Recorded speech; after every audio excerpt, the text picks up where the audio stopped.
परीक्षित जी सातवां गर्भ देवकी के गर्भ से खींच करके योग माया ने वसुदेव की पहली पत्नी रोहिणी के गर्भ में डाल दिया।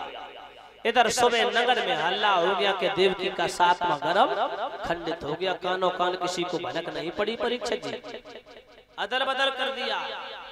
माताओं बहनों भाई बंधुओं सुखदेव जी ने कहा राजन परीक्षित इधर कंस बड़ा प्रसन्न हुआ। बोले अब तो बच्चे अपने आप मेरे भैंसे मेरे डर से अपने आप गर्भ में ही नष्ट होने लगे।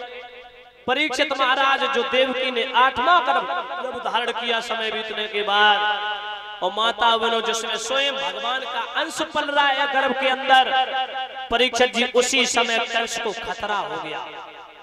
अब तो कंस सतर्क हो गया। बोले आठवां बच्चा है, आठवां गर्भ है, हो सकता देवताओं की वाणी के अनुसार ये मेरा काल हो। तो परीक्षित जी कंस के लगा लापरवाही नहीं बरतूंगा। उसी समय कंस ने हाथों में हथकड़ियां पैरों में बेड़ियां और देवकी वसुदेव को जेल में डाल दिया। एक पत्थर की शिला से बांध दिया और फाटक बंदी करवा दी। कट्टर कुत्ते ढलवा दिए। पहरेदार एक एक पहरेदार की जगह 10-10 पहरेदार लगा दिए। ध्यान रखना सुखदेव जी ने कहा राजन अब तो एक एक पहरेदार की जगह 10-10 पहरेदार।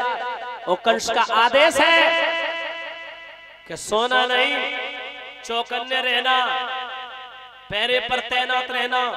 लापरवाही अगर बरती किसी भी तरीके से तो समझ लो मेरा खात्मा हो जाएगा। अब तो कंस परीक्षित जी स्वयं आसन सिंहासन छोड़ छोड़ करके भाग रहा है। पहरेदार पर पहरेदार एक एक पहरेदार की जगह 10-10 पहरेदार और गुजराती ताले डलवा दिए। परीक्षित जी गुजराती ताले। अब आप लोग सोच रहे थे मथुरा में क्या और ताले नहीं थे, गुजरात से क्यों आए थे? अगर एक दृष्टि से देखा जाए तो सबसे ज्यादा चोर है तो गुजरात में ही है। चाहे अडानी को देखो चाहे अंबानी को देखो, हैं बड़े बड़े पेट वाले चोर हैं जो करोड़ों में नहीं अरबों में चलो।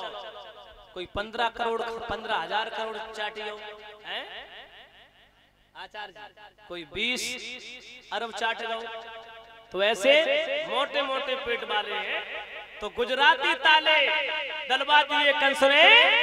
माता बहनों भाई बंधुओं सुखदेव जी ने कहा राजन कंस स्वयं पहरे पर घूम रहा है।